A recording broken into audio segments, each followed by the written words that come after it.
Hello students, welcome to Notebook Videos. In this session, we'll discuss about the situation of Indian economy before independence. This session will elaborate on related topics like low level of economic development under the colonial rule, agricultural sector, industrial sector, and the foreign trade in India before independence. Students, economy is vital in deciding the development status of a country. A well-performing economy brings happiness, progress, and prosperity to every citizen of a country. On the other side, if a country's economy is to serve another nation, then the citizens of that country become slaves, literally. This is what happened with India. So let us understand how the Indian economy suffered during the British rule. At the end of this session, you will be able to understand the situation of the Indian economy in 1947, the year of independence, as well as the factors that contributed towards the underdevelopment and stagnation of the country during that era. Introduction. Economy of India on the eve of independence was in a critical state due to decades-long colonial rule of the British Council. The aim of the colonial rule was to reduce the country's power to being a feeder economy for modern industrial base of Great Britain. After the British occupied Indian territories politically and militarily, they targeted the Indian economy to make it dependent on Great Britain in every aspect, be it of political nature or economic. They subverted all of India's resources to their own interest and did not care for the poor and the oppressed.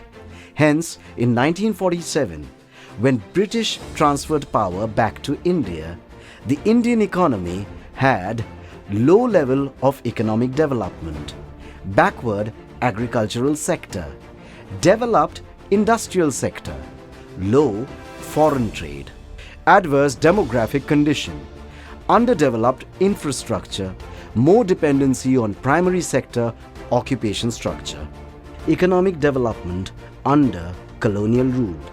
The handicraft industry of the country had a special contribution towards the stable economic situation of India before the colonial rule of the British. The cotton and silk textile products, as well as the metal and precious stones work products, had a special place in the international market due to the standards of quality, raw materials, and craftsmanship used. The main aim was to transform the country into a supplier of raw materials and a consumer of finished goods from British industries back in India at very high cost.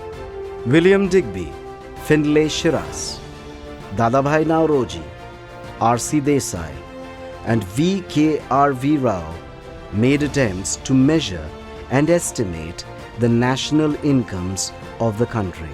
Further studies in this context concluded that during the first half of the 20th century, the country had a per capita growth of only 0.5% every year.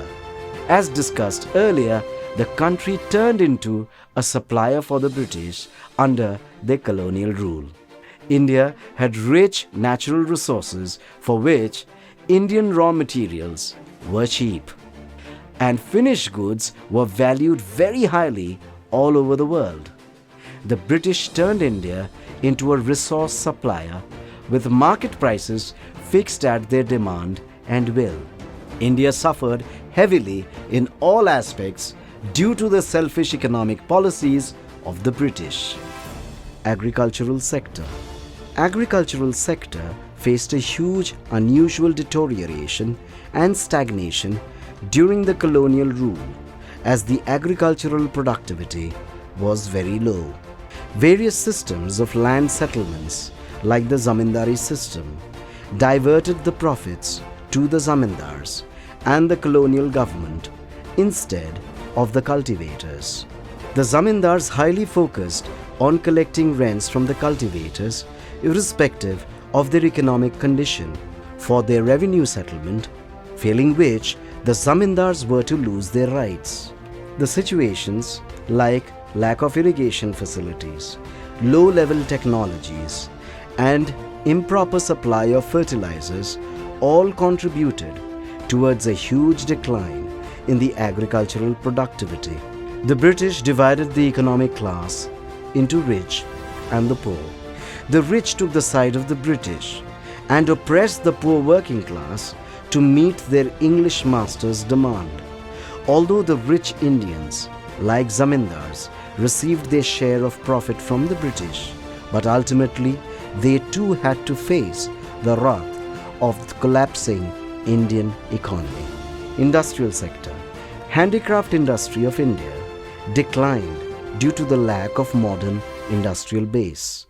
Since the main intention of the British government was to convert India to a mere supplier of raw materials to the British industries, this resulted in unemployment in the country, reduced the production of locally made goods within the country, and forced to import cheap manufactured goods from Britain.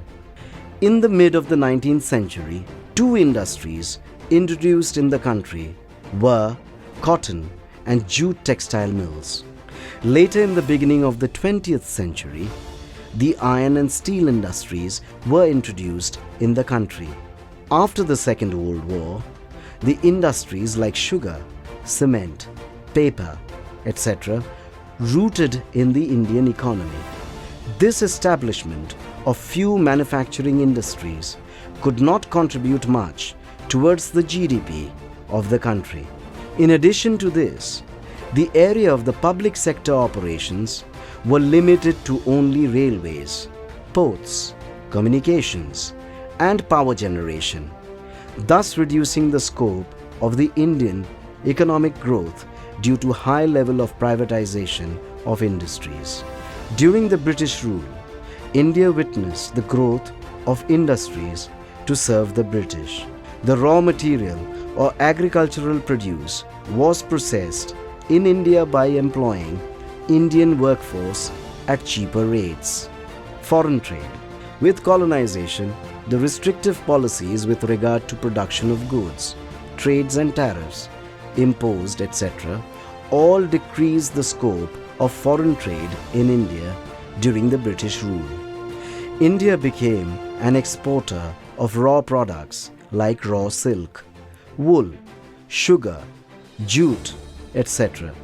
It became the importer of finished products like woolen clothes, cotton, and silk, as well as capital goods like machineries produced by the British industries.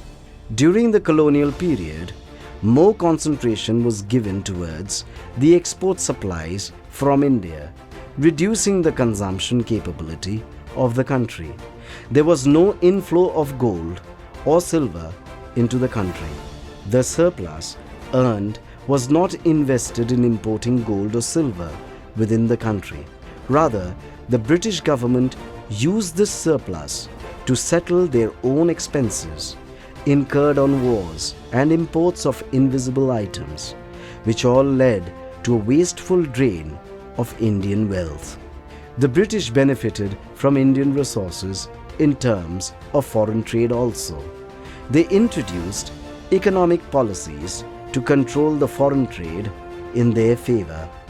Most of the resources were diverted towards Great Britain or sold to other countries with the British as a mediator. During this time, the British took away $45 trillion from India. So students, all these factors made Indian economy suffer under the British rule. All the facts prove that the British rule resulted in lowering the economic status of our country. So this brings to an end. In the next session of the same chapter, we'll talk about the demographic condition, occupational structure, and infrastructure of India before independence. Hope you have enjoyed today's session.